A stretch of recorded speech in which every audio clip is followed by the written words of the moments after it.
Nozaki ouvre son armoire à chaussures pour découvrir qu'on lui a encore volé ses chaussures. Les responsables de ce vol sont manifestement ses camarades de classe. Les filles jettent les chaussures dans une décharge, obligeant Nozaki à descendre pour les ramasser.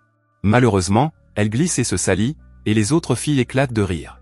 Après une brève dispute, Taeko part et le groupe la suit.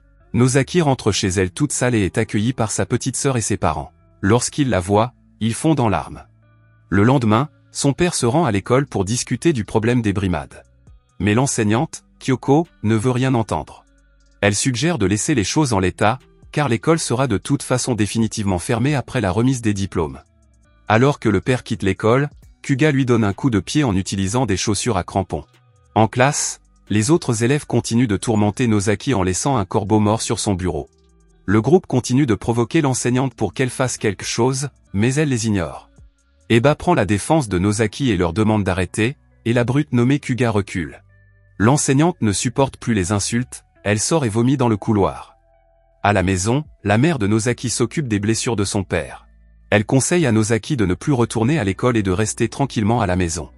Elle pourrait simplement attendre les 2 derniers mois avant la remise des diplômes. Sans personne à tyranniser, les tyrans ne peuvent pas s'amuser. Les filles décident donc de se concentrer sur Rumi. Yoshi lui ordonne d'aller voir Nozaki et de la ramener, sinon elle sera victime d'intimidation.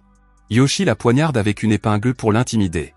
Chez Nozaki, Rumi lui demande si elle est toujours malade et que si elle se sent mieux, elle devrait retourner à l'école. Elle veut emprunter le CD de musique et, alors que Nozaki le prend, Rumi prend une photo d'elle comme preuve. Elle avoue alors que si Nozaki ne retourne pas à l'école, elle sera prise pour cible. Nozaki lui dit qu'elle ne reviendra pas. N'ayant pas réussi à ramener Nozaki, Rumi devient la nouvelle cible. Les filles la piègent dans un casier et donnent le CD de musique de Nozaki à Taeko. Nozaki se promène joyeusement sur un sentier forestier avec sa petite sœur, mais les filles rencontrent Eba. Après avoir marché ensemble pendant un moment, la sœur demande à être prise en photo et Eba accepte. Dans la salle de classe, Taeko coupe les cheveux de Rumi. La jeune fille sourit avec désinvolture pour gagner l'approbation des autres filles, mais surtout la pitié de Taeko. Yoshi dit à Rumi que tout se terminera si elle ramène Nozaki. Elle lui dit que tout est de la faute de Nozaki et qu'elle doit la détester. Rumi déclare qu'elle veut tuer Nozaki. Nozaki et Eba sortent se promener. Sa sœur lui donne un collier avant de sortir et elle les complimente sur le fait qu'ils forment un joli couple avant de leur dire au revoir. Ils s'arrêtent pour se reposer sur un pont et leurs mains se touchent affectueusement. Ils continuent à marcher le long d'un ruisseau et Eba prend une photo de Nozaki. Lorsqu'ils rentrent chez eux, il fait déjà nuit et ils rencontrent Risako et Yuri, mais les filles se dépêchent de partir. On aperçoit un feu au loin. La maison de Nozaki est en feu et sa famille est encore à l'intérieur. Nozaki fond en larmes, mais Eba entre et parvient à sauver sa petite sœur. La petite fille survit miraculeusement et est emmenée à l'hôpital. Le grand-père de Nozaki confirme avec tristesse les corps de ses parents. Il rejoint alors Nozaki pour veiller sur la petite sœur. Il mentionne que son père a protégé sa sœur en la serrant dans ses bras pour éviter qu'elle ne brûle. Le lendemain, la fillette emménage chez son grand-père. Risako et Yuri craignent d'être découverts, mais Kuga leur assure qu'il n'y a aucune preuve. Le groupe est bouleversé mais, malgré ce qui s'est passé, Rumi semble satisfaite d'elle-même. Taeko est assise seule dans la salle de classe lorsque Rumi s'approche d'elle avec enthousiasme. Rumi veut lui dire ce qu'elle a fait à la famille de Nozaki, mais Taeko la poignarde avec un crayon. Lorsque Taeko rentre chez elle après l'école, son père est là pour l'accueillir. Il n'approuve pas le rêve de Taeko de devenir esthéticienne et lui dit qu'elle n'ira pas à Tokyo. Son père lui dit qu'il contrôle son avenir, à la grande déception de la jeune fille. Pendant ce temps, Ikegawa et Mamiya tirent sur des corbeaux avec un pistolet airsoft et une arbalète. Ikegawa confie à Mamiya qu'il éprouve un sentiment d'exaltation après avoir abattu un corbeau et Mamiya rit avec lui. L'obsession de Rumi pour Taeko devient évidente, son carnet est rempli de dessins de la jeune fille. Elle gratte sa blessure comme si elle y prenait plaisir. Quelque temps plus tard, Nozaki se présente en classe à la surprise générale. Eba lui propose de l'aider, mais elle le rejette. Après les cours, Yoshi et les autres filles la raccompagnent chez elle.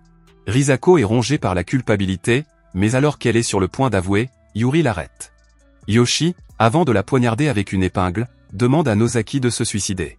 Yoshi continue de railler Nozaki sur ce qu'elle a ressenti en voyant sa mère brûler vive. Nozaki perd son sang-froid et poignarde Yoshi dans l'œil avec un clou. Alors que Yoshi est toujours dans le délire et la confusion, Nozaki trouve un tuyau à proximité et le lui enfonce dans la tête. À ce moment-là, la jeune fille libère violemment toute la colère qu'elle avait refoulée. Elle se tourne alors vers les 2 autres filles qui, paniquées, tentent de s'échapper. Risako tente de plaider pour sa vie, mais Nozaki lui coupe les doigts. Alors que la jeune fille se tord dans l'agonie, Nozaki s'approche de Sakura. Sakura fait de son mieux pour sortir de la fosse, mais Nozaki la blesse et Sakura tombe, se cognant gravement la tête. Nozaki tue Risako de la même manière que Yoshi. Sur le chemin du retour, Kuga croise Nozaki et tente de lui parler, mais il se met en colère lorsqu'elle l'ignore. Lorsqu'il la pousse, il se rend compte qu'il a été poignardé. Lorsqu'il relève la tête, Nozaki lui entaille le visage. Kuga tente de s'échapper en rampant dans la neige. Nozaki s'approche de lui, le couteau à la main, et le suit en haut d'une colline. Kuga lutte pour se relever, mais il perd l'équilibre et tombe en bas de la colline. Nozaki le regarde pleurer d'agonie alors que la coupure sur sa joue s'aggrave. Nozaki assiste à la scène macabre et le laisse mourir dans la neige. Pendant ce temps, Rumi reçoit un appel d'Ikegawa et de Mamiya. Les deux garçons soupçonnent Nozaki d'être à l'origine de la disparition de leurs amis. Mamiya prévient Rumi qu'elle pourrait être la prochaine, car elle est le cerveau du groupe. Il lui dit également qu'ils attraperont Nozaki avant qu'elle ne puisse l'atteindre. Le lendemain, les garçons la suivent dans les bois et Mamiya lui tire dessus avec son arbalète, mais il la rate. Nozaki disparaissant, Mamiya remet un couteau à Ikegawa et lui annonce que la chasse a commencé. Ikegawa trouve Nozaki, et la jeune fille semble rayonner d'une beauté éthérée. Il l'affronte et la plaque sur le sol gelé. Le gros homme tente de l'embrasser, mais elle s'éloigne, ce qui le met en colère. Alors qu'il s'apprête à la poignarder, Nozaki trouve une paire de ciseaux qu'elle lui enfonce dans le nez, le blessant. Ikegawa hurle de douleur, Mamiya les trouve et tente de tirer sur Nozaki, mais il n'arrive pas à le faire. Il tire une flèche, mais elle touche Ikegawa. Ikegawa se retourne lentement et s'attaque à Mamiya en criant qu'il aime Nozaki. Il se libère de son emprise avec un coup de pied, mais lorsqu'il se retourne, Nozaki le poignarde immédiatement. Elle continue de le blesser, tandis que Mamiya se débat dans l'agonie, les tripes à l'air. Il trouve l'arbalète et la recharge péniblement, mais Nozaki le poignarde à l'arrière de la tête. Quelque temps plus tard, Eba rend visite à Nozaki. Ils sortent tous les deux pour se promener jusqu'au pont. Eba s'inquiète de ne plus jamais revoir Nozaki.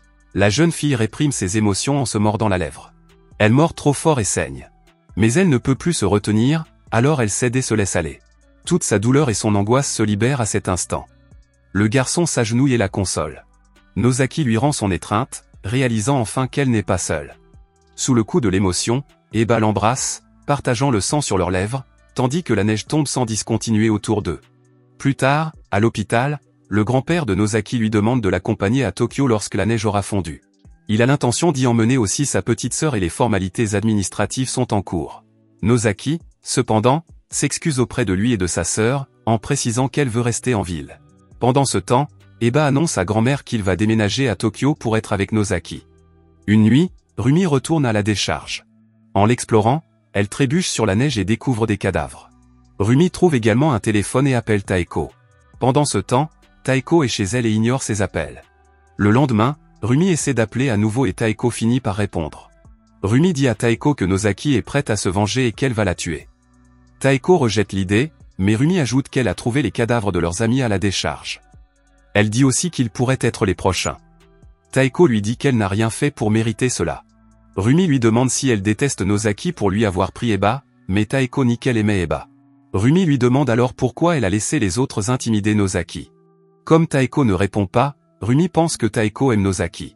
Taeko met fin à l'appel et Rumi déchire tous les portraits de Taeko sous le coup de la colère.